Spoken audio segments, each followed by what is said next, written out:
Surprise ఇవ్వడానికి వచ్చా. నేనే సర్ప్రైజ్ అయిపోయేలాగా ఉన్నా. ఏమో రూట్ మొత్తం చేంజ్ అయిపోయింది. బస్ స్టాప్ కి వెళ్ళాలో. తాతగారు, ఇక్కడ రామాపురం బస్ స్టాప్ కి ఎలా వెళ్ళాలండి? స్ట్రైట్ గా వెళ్ళు. అక్కడ 2 రూట్లు వస్తాయి. అక్కడ నుండి రైట్ కి వెళ్ళు. ఎట్టి పరిస్థితుల్లోని లెఫ్ట్ కి మాత్రం వెళ్ళకు. ఆ, ఎందుకండి? అది నీకు అనవసరం. ఈ పని చూసుకుంటూ వెళ్ళిపో. సరేనండి, థ్యాంక్స్. హాయ్రా. ఎవరండి మీరు?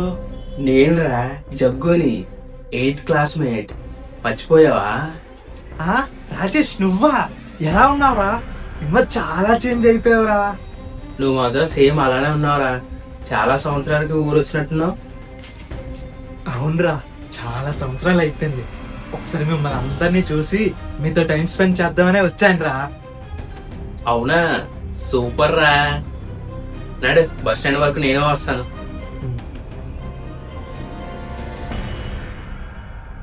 ఒరే ఆగరా, అక్కడ ఒక ఓల్డ్ మ్యాన్ ఈ లెఫ్ట్ సైడ్ వెళ్ళొద్దు అన్నాడు రా.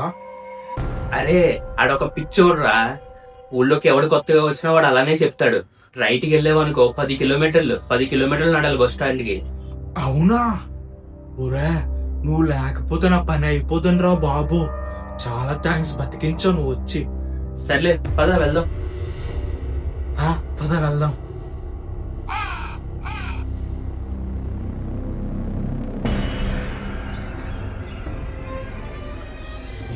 బస్ స్టాప్ హీట్రా, జనాలు ఎవ్వరూ లేరు.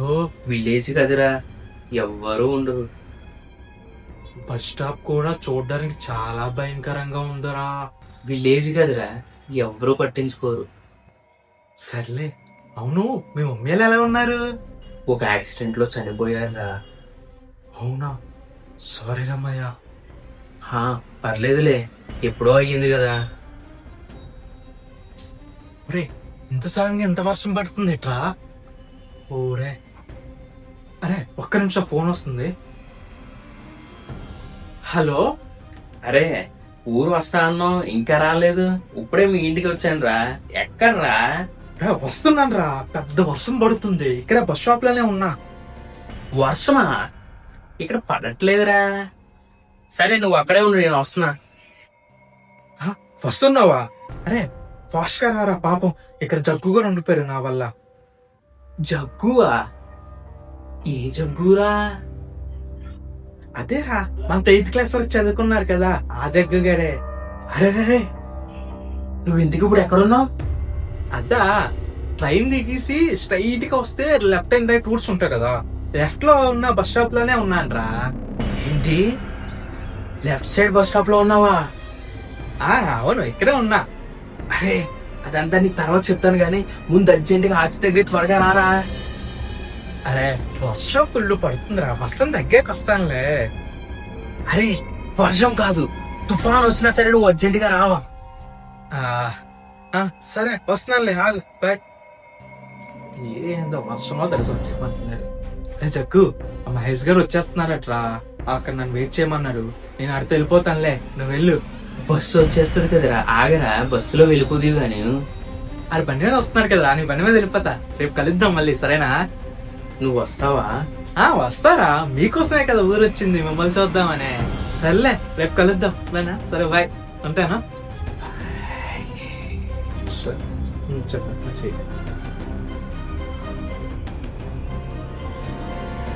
అమ్మాయ్యా, వచ్చేసాడు. Thank you God. ఒరే, ఏమైందిరా అంత టెన్షన్ పడుతున్నావు?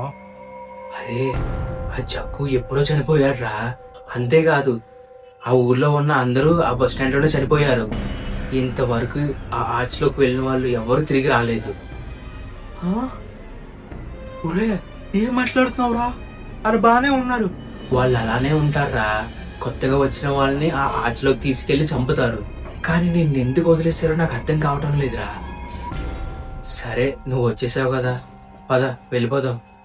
సరే పదరా, వెళ్ళిపోదాం.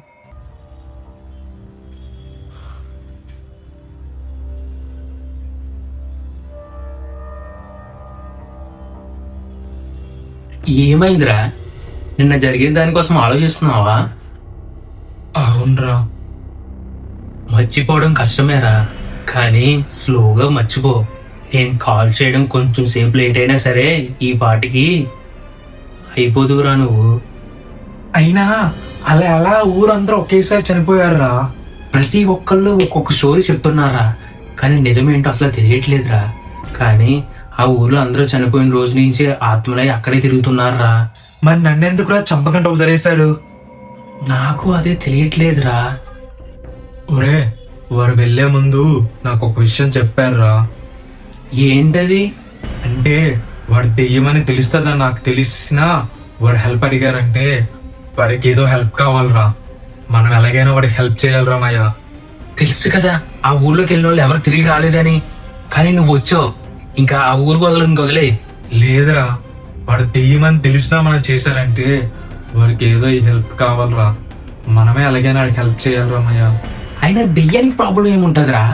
వాడు నన్ను చంపాలనుకుంటే అప్పుడే చంపేసేవాడు, కానీ చంపకంటే వదిలేశారంటే మన సహాయం వాడికి కావాలరా. ఏం మాట్లాడుతున్నావురా? ఆ ఊరికి వెళ్ళిన వాళ్ళు ఎవరు తిరిగి రావట్లేదని నీకు తెలుసు కదా.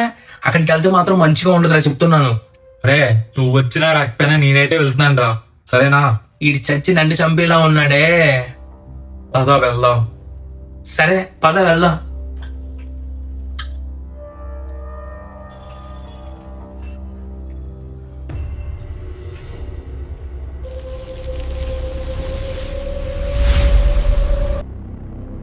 అరే ఒకసారి ఆలోచించరా, రిస్క్ వద్దురా, వెళ్ళిపోదాంరా. ఒరే, వచ్చేసాం కదరా, పదరా వెళ్దాం. అయినా తప్పు నీది కాదురా, నాది. రే, ఈత సునుకుంటున్నావు, అది ఎక్కడున్నాడు చూడురా.